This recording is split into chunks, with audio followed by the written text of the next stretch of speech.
Welcome to Next Man Up, proactive DFS strategies based on inactive NFL players. I'm Mike Davis, the Q&A columnist at fftoday.com, and I'm joined by Survivor Pool expert Matthew Schiff for the final installment of Next Man Up in 2016.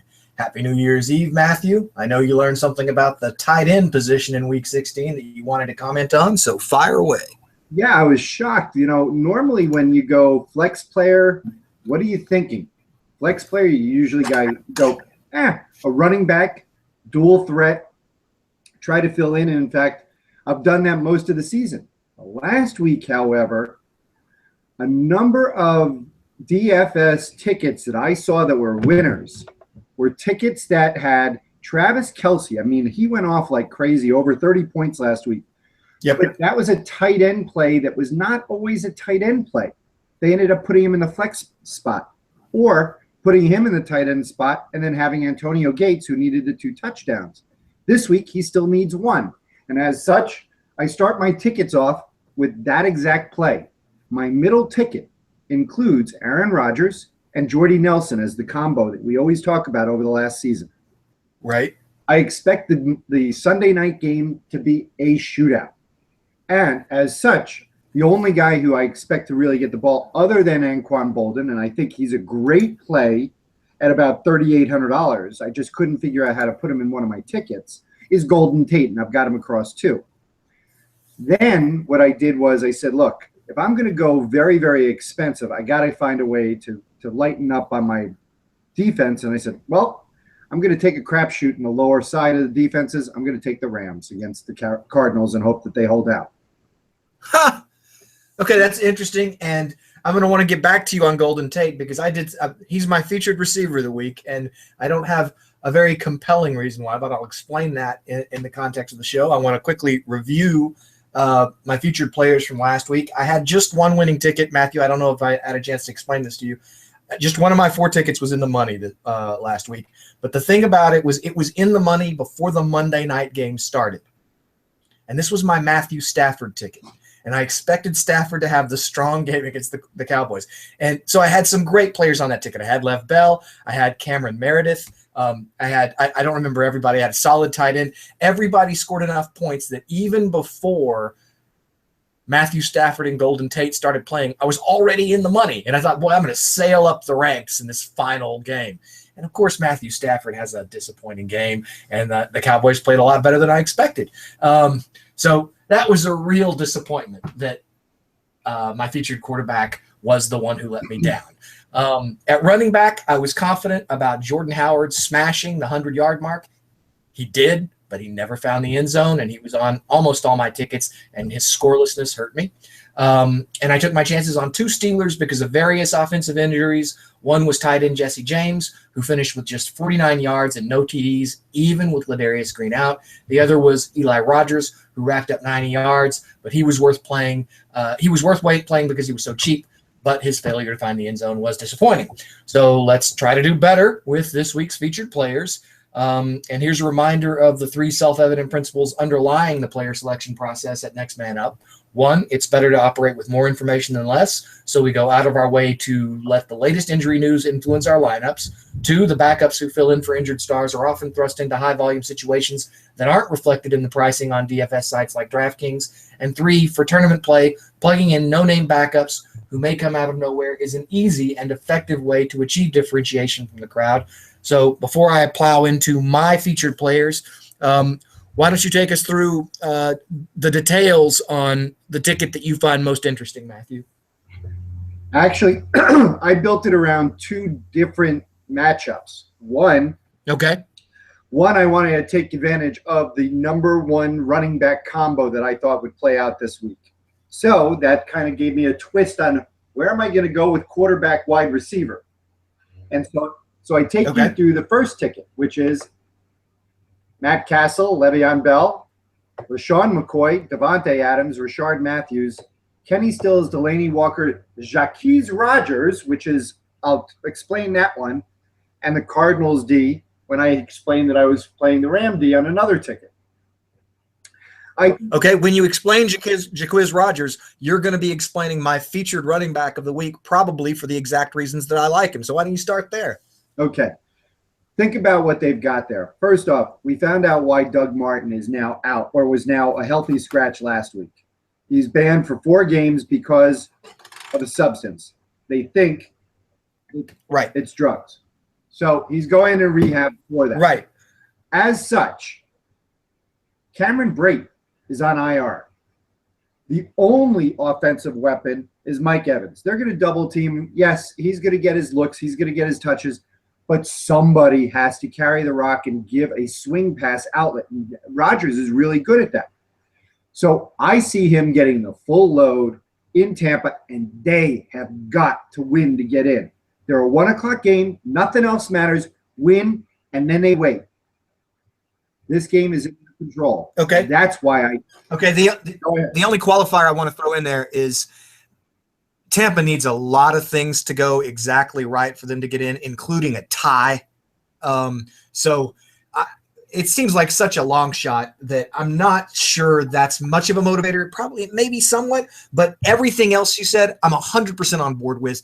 The absence of Brate, the absence of Martin, the absence of Sims. What are they going to do? They got to rely on somebody. And sure, you're right. They're going to the opponent is going to double team Mike Evans, and that is why Rodgers is on 3 of my tickets. So I 100% agree with you there. What else on the ticket did you want to feature? Well, 2 quarterbacks went down last week with broken fibulas. Yep. Unbelievable. One of them was on your ticket. Yes. Mariota, if I remember correctly. So Matt Castle is I would probably say a top 10 quarterback if he was playing full time based upon what's out there today. Now, that being said, Rashard Matthews, everybody is discounting the fact that Mariota isn't there. Castle's really good at recognizing a tight end and wide receiver combination similar to what he had in New England. So with that in mind, I'm playing the tendency for Castle to go after his tight end and number 1 wide receiver with a lot of targets this week with Matthews and Walker. And that's what's key about building this ticket around a low-priced quarterback and really going after 2 studs. I'm really glad you're starting with this ticket, Matthew, because you're hitting almost everybody I like. Delaney Walker is my featured tight end this week, and you've just explained why. I really think with someone filling in, with Castle filling in, all of a sudden for Mariota, he's going to want the safety, the security that comes with the outlet receiver that Delaney Walker is. So even though Walker's playing against a defense that's traditionally very good against the tight end, I am absolutely willing to gamble on him. And in fact, this goes to your earlier point about doubling down on the tight end and putting one into the flex position. That's something I do this week in conjunction with Walker. So everything you're saying has already been sort of woven into my ticket construction this week. So hurrah, I agree. I'm on board with all you're saying. Keep going. The last one it left me with $4,000 for a wide receiver. And I was going, okay, what wide receiver seems to be stepping up and melding with his new quarterback? In Miami, Kenny Stills is getting 8 to 10 targets per game. As a $3,900 play, that's somewhere between a 7 and a 13 if he gets the touchdown, and a 13-point player on a ticket that has got 2 incredible studs at running back, a potential solid play with Devontae Adams. He's not Jordy Nelson, but he's been in there, and that triple-headed threat of Castle, Matthews, and Walker, who are going to be playing most likely from behind. Okay. Now, I don't share your enthusiasm about Matthews. I'm more excited about Walker in that matchup, but you could be right. But you really got my attention with that Stills data. Well, I didn't realize it was consistently that many catches, and now you've got me thinking I've got to figure out a way to work Stills into at least one of my tickets. Although I have won enough money this season that I've got more money to spend than I anticipated, so I might put together some extra tickets this week and work Stills into those. Okay. So did you want to move on to another ticket? Do you want to come back to me? So let's finish up with the last ticket that I have out here. And I thought that this one was kind of interesting because there's some tidbits of information that are out there that people need to know about. Not to mention, I want to pick on my diss that you had Marquise Lee in there one time. And now I'm actually putting him in this roster. And the reason why I did that was, again, I wanted to get Le'Veon Bell in my game in there for this week because I think he's just going to tear apart Cleveland. I couldn't get him in the prior ticket, but this one was the one where I figured, okay, let's see what we can do. Thomas Rawls is not a very, very attractive running back, except the matchup is attractive. And so I figure they're probably going to protect, of all players, Russell Wilson in a game that may be meaningless. And so Thomas Rawls will carry the rock, and he'll probably get somewhere between 13 and 17 points. Not bad for $5,800. Mike Evans, we've talked about, he's the guy. He's the only guy in Tampa that has any shot of doing anything this week. So that's why I wanted him in the ticket. So Bell and Evans were my two go-to guys in this thing. Now, from there, I had to build some stuff around. And Devontae Booker. I've been reading about what's going on in Denver. They don't know who's going to be their quarterback in the future. They're not sure if Simeon's going to be the person. They're not sure who's going to be their running back. Booker hasn't really proven that. From all the words out of Denver last week, they have basically said, we're not going to play four-set at all. We want to see what Booker can do this week. With that in mind, for $3,500 as a number one running back, I'm putting him in my flex spot. Then on top of that, I love that pick. Then on top, I'm all over Devontae Booker. I've got to. You've got me thinking I've got to work him into some other tickets. But the thing is, I was so excited about Jaquiz being only 4,900 that I worked. He was my cheap running back everywhere, and now you're making me think. Yes, there was an even cheaper option that I should also explore. The only part of the ticket that I'm a little bit reluctant to go on because it goes against my impulse here. The Browns and the Browns and Bell. No, it's D'Angelo. I like D'Angelo Williams for Pittsburgh this week. I'm not. I just can't see leaving Lev Bell in a quarter. Really? And he, wow. Sure, okay.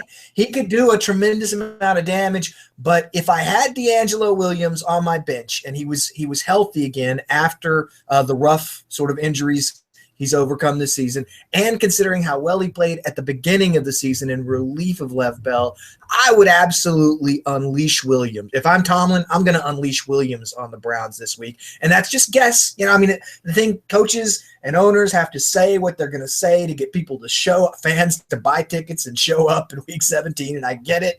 I know you always have to say you're going to play your stars. But then how much we play them is it's a matter of how the game develops. Even the coach may not know.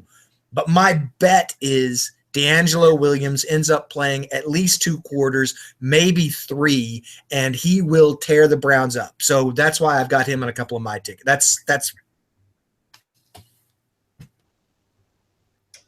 I went back to our favorite site, fftoday.com, to check running backs and their rankings.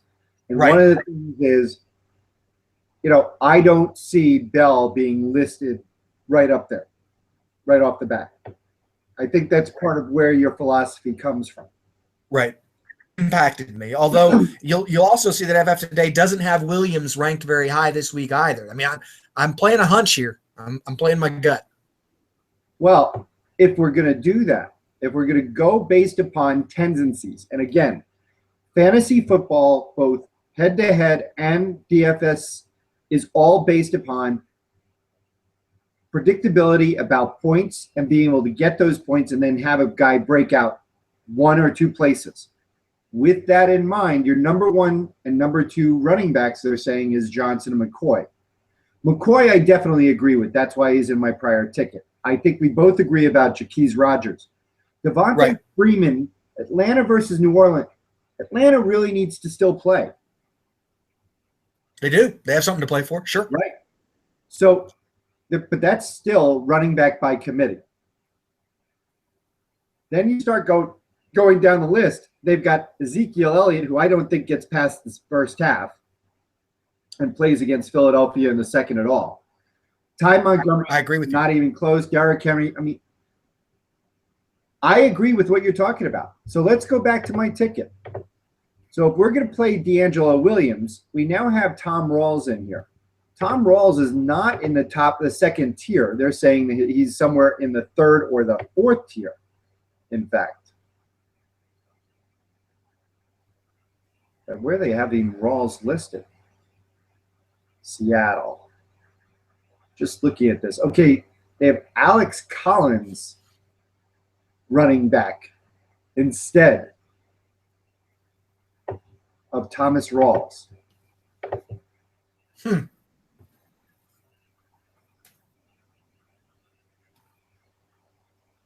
Yeah. One of the things I disagree with you about your take on Seattle as well. I didn't want to get into it there because I'm going to get to it on my ticket and why I have Russell Wilson as my featured QB this week. So okay, great. I do not share your enthusiasm for Rawls. That's fantastic. I love having y'all. Let's go this route. That might work out. You're saying play D'Angelo Williams, play him instead of Bell. That allows me to swap in Johnson. Allows me to play the right. Exactly. I do like that. Okay. Yeah. Then I got Evans, Marquise Lee against Indianapolis, and he is going to be playing this week. Even though he's got questionable tag, he is going to suit up. And then the thing is, since I'm not playing Bell, but I am playing Williams against the Browns, do I play the Browns thinking that Pittsburgh may actually sit some of their players? Well, okay, so it does look like it's going to be largely the second string for Pittsburgh for much of the game. So there's to say Cleveland could do better than expected against that. But also Cleveland has checked out and coach team. So it's not like the B team for Pittsburgh isn't a good team. So I'm kind of with you, man. I'm not really trusting the Browns, even with when your second running back is D'Angelo Williams. That's not a huge fall off in talent. So I'm to validate you and say let's do steer away from Cleveland. I happen to like this play. Ravens against Cincinnati. Now that I freed some $900 up in the cap space, and it gets me to a defense that is going to be playing against a team that does not have Gio Bernard, Jeremy Hill, or AJ Green playing at all. Oh, and Tyler Eifert, who's having surgery. That's terrible. That's terrible. So I think that's the lineup that I go with this week. Thank you very much. Okay, cool. All right. So to move on to mine, let's see. My first ticket features my tight end, Delaney Walker. And you see, I took your advice here, and I doubled down on tight end. I got big plans for Jimmy Graham this week. I have him in another ticket as well. I like Russell Wilson just as a sort of – so here's the logic. It's week 17. I'm not thinking so much about stats. Week 17 is traditionally, if you go back and statistically sort of model it over the years, stats don't do a good job of predicting what will happen in week 17. There's too much flukiness built into the week. So this is the week when I'm encouraging myself, and I would encourage listeners as well, to just go ahead and play your hunches. And my hunch is that Russell Wilson, just as he came on last year and erupted at the end of the season, is poised to erupt again at the end of this season. And I expect him to finish strong against San Francisco. Why? Because that's kind of what he did last year. He had a good final run of the season. So Wilson to have a good day, and I think that means both Doug Baldwin and Jimmy Graham will be strong plays. That's why I worked into one ticket. I took the Aaron Rodgers, Jordy Nelson, I think probably one of the safest stacks of the week. That Atlanta is running back by committee, but they are playing for something. They have a shot. They can win and get a bye in the playoffs. So they got something to play for, and Tevin Coleman fit my price structure here, so I worked him in with D'Angelo Williams. This is the only ticket of the bunch without Jaquiz on it. This also let me use – so another thing I've done throughout the tickets is to distribute Saints receivers. I don't know. The Saints are going to be playing indoors. I don't know whether it'll be Michael Thomas or Brandon Cooks or Willie Snead that has the big day. So I've put one of each of those on various tickets going forward. So you could see my lineup here, and you see I'm gambling on the Titans. You want to pick any nits on this ticket, Matthew? What is your philosophy behind Jimmy Graham? You said you really like, and you're going to bring him up on another ticket that Wilson. It's that I've got this sense that Wilson is just going to finish up. Wilson wants to. I think people underestimate Wilson's leadership qualities, and I think he knows it's important to go into the playoffs on a strong finish to the regular season. And he's had a really up and down regular season, but he's going to do what it takes to sort of, I think, dominate San Francisco. And I think that's going to involve using a lot of Jimmy Graham. So again, this isn't me working through injured defenders. This is me playing psychology and a hunch on Wilson. That's the justification. It's not very compelling, but it's the way I see the game playing out. Response to that? No, it's fine. I mean, at $4,500, I just haven't all season felt like, even though Graham gets you about 12 points, not flashy, not the way he was when he was in New Orleans, just seems to be a little, again, those steady eddies that kind of make your season better because you have this guy putting up the numbers and you don't think about him. But I'm just saying. Okay, so I hear your criticism, and you could absolutely be right, and he could put in a typical Jimmy Graham performance. But I am expecting Seattle offense. Just as I looked at the games, the one that leapt out at me as the one likeliest to erupt is this a situation where Russell Wilson's going to explode? I think it is, based on what I've seen from Wilson over the past few years. It's what I think. So you could be right. Why isn't he one of your quarterbacks this week? Oh, he is. He's my featured QB of the week on my fourth ticket. Ah, okay. I only see the first three. Thank you very much. Logic. We'll get to that one. So my second ticket here, let's go ahead and take a look at it. It does feature Jacquizz Rodgers, as all three of the remaining tickets will. At $4,900, I don't see how you can resist him this week. Here I took another sort of obvious stack, Drew Brees with Willie Snead. Again, playing indoors. Snead was the one of the receivers that fit the Brees pricing on this ticket. Again, I don't have a really good reason for picking one New Orleans receiver over another. I just wanted to work all three in. Here I've gone with Allen Robinson again. I'm not stoked about Robinson. I think he could have a good game. I think playing to impress next year's coaching staff in Jacksonville, and I think it could be a big game. I don't think it necessarily will be. And you got me kind of sold on – I'm blanking on the name, the $3,900 Kenny Stills. Yep. You got me sold on Kenny Stills. So here's what I want to do. I want to dump Allen Robinson, and I want to get in Kenny Stills. And that's going to let me probably upgrade significantly at Tyreek Hill, who is getting some work out of the backfield. Kind of makes him interesting. So, all right, here we go with Kenny Stills, and we'll see how much cap space that gives me to upgrade. Woo, that is a lot pricier, running back or wide receiver. I can get Doug Baldwin, whom I obviously like this week. Would you want to play? I don't want another new – what's that? I was going to say, do you want to double up in Seattle, though? That's the question. Yeah. No, see, the thing – and the answer is no. It's a feeling. It's a hunch. I don't want to overplay a hunch. Right. So I know I don't want Cooks. Boy, I'd have to free up 400 more to get Hilton, and I do love Hilton this week. Let me see what I can do there. If I put in Hilton, what is that going to give me at flex?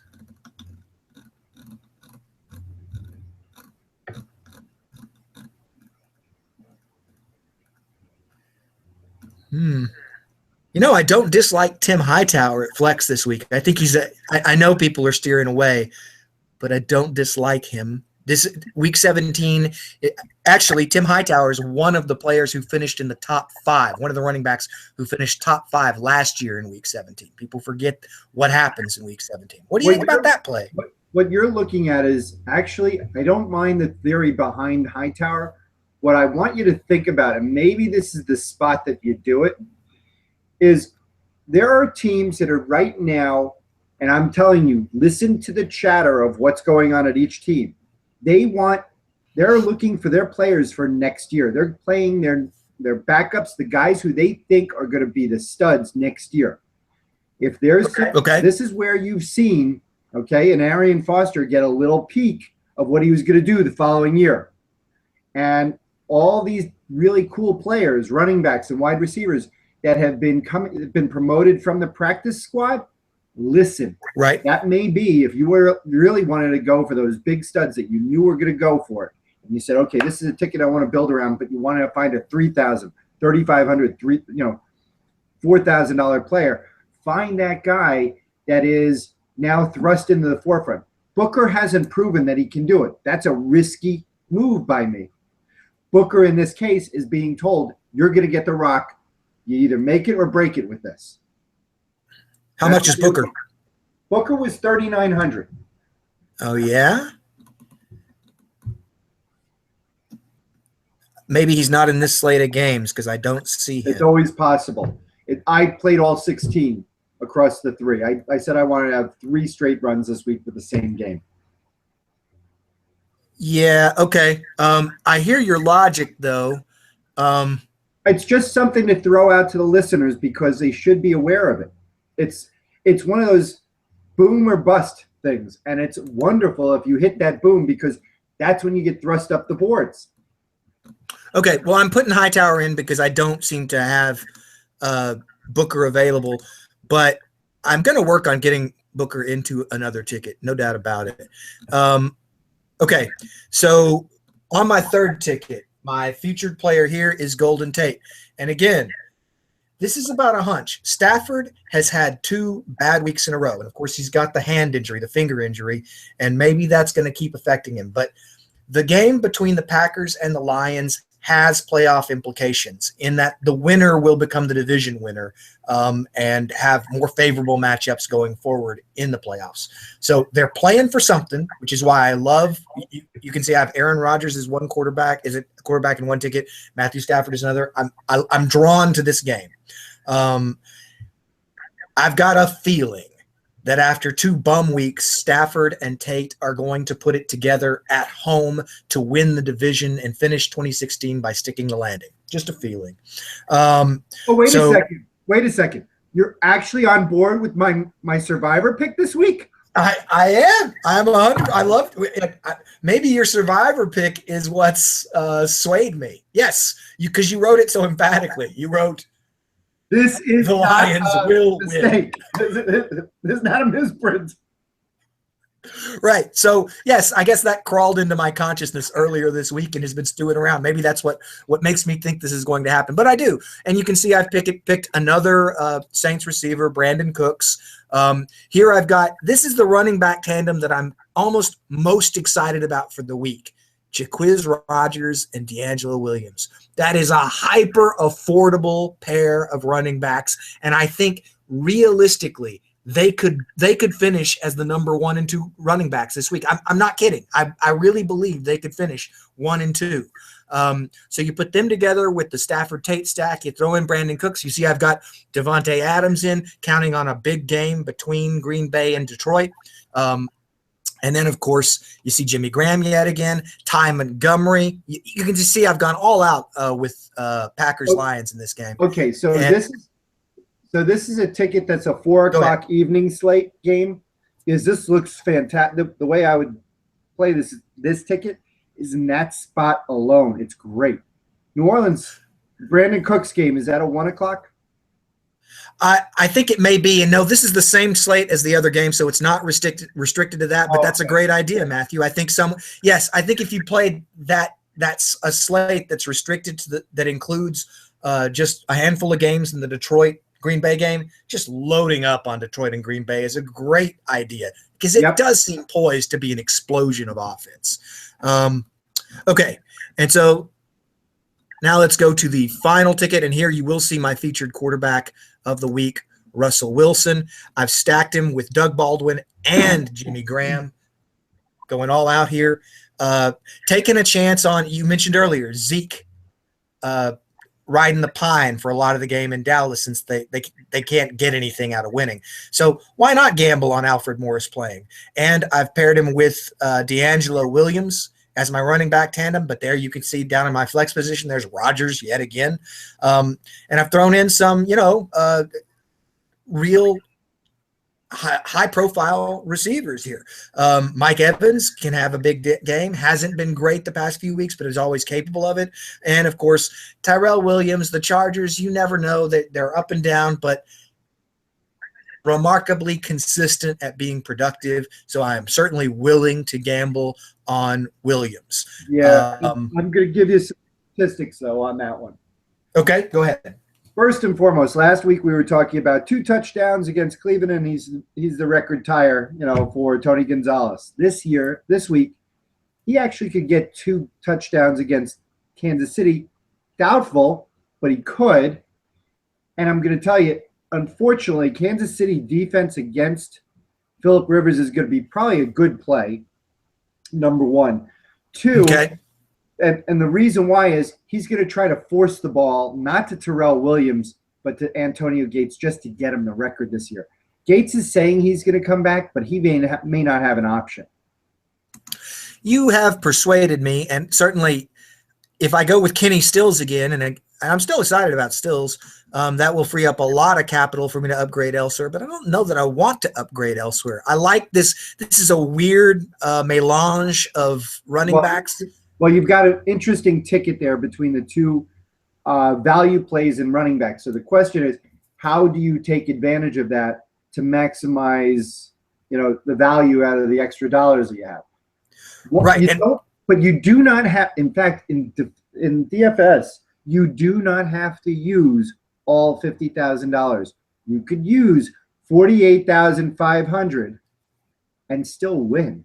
People, you can have $1,500 on the I'm glad you make that point, Matthew, because the thing I would say this week is in week 17, year after year in the NFL, the top 5 players at each position tend to be players that people don't know about. As you said earlier, teams are looking to explore who they've got deeper on their rosters for next year. So you tend to have come out of nowhere performances at every skill position, which means winning tickets are often not going to have the best winning tickets are going to be spent down because that's what players do. But the best theoretical ticket year after year in week 17 is going to turn out to be a ticket that doesn't cost anywhere near the salary cap that you have available. So great point. And I can go down way cheaper if I want, but man, you're going to have a hard time selling me on Kenny Stills over Devontae Adams. I do like I'm not. No, definitely not. I would never do that. I'm saying take the best player available. Take him. Run. You upgraded incredibly. Keep Evans. So, yes, you've talked me out of Tyrell Williams, and now this is my second Devontae Adams play, but I like the Packers enough this week that I'm confident about it. And hey, man, that gets us through all of my tickets, and we got through all 3 of yours. Is that right? Yeah, we did. There's only one player that I had on the list that's kind of off the beaten path, that just because the game means nothing to them and you're not sure how that offensive line will go, if you wanted to somewhere in somebody's roster, just as putting together a flyer ticket, Paul Perkins in New York Giants this week is going to get a lot of touches. They're not going to play Rashard Jennings. They're going to try to keep him healthy for next week. The guy's fragile Tim. He's a fragile Fred. He could fall apart any time. So they're going to use Perkins and let him just grind it out. I think that's a great tip. And do you know what Perkins costs off the top of your head? I don't at this time, but we can pull it up on one of the screens while we're doing this. But one of the things I was thinking is, there are other players around the league that are going to get looks this week. We just talked about it. And Houston's going to be a great place to get looks. You're going to get looks in Indianapolis. I know that they're really fighting it out, but I still think you're going to get some looks there. Definitely in Baltimore. Definitely in, like you said, in Pittsburgh. Cincinnati, oh my God, it's the second string team. Okay, and since you brought up Perkins, what I want to do is, even though I didn't work him into my tickets this week, I am excited about Chris Ivory. With TJ Yeldon out and with the Jaguars sort of in total disarray, rebuilding mode, I don't see how Chris Ivory I don't see how I built so many tickets without getting Chris Ivory in. He seems like a very smart, affordable play. So, after we finish the show here, I said your logic makes complete sense with regards to that. Okay, and I want to put together a ticket with Chris Ivory and Paul Perkins. So after we finish the show, I'm going to build some extra tickets along those lines. Matthew, we have gone about 6 minutes over, but even so, it's our last show and it's our last time to talk to viewers. So is there anything you want to say to viewers and listeners of Next Man Up before we sign off for the season? First off, again, I want to thank you for being my collaborator, being my editor with regards to the Last Man Standing column that we've been doing for years. This has been so much fun over the years and has become a real friendship. I wish everybody a happy and healthy new year.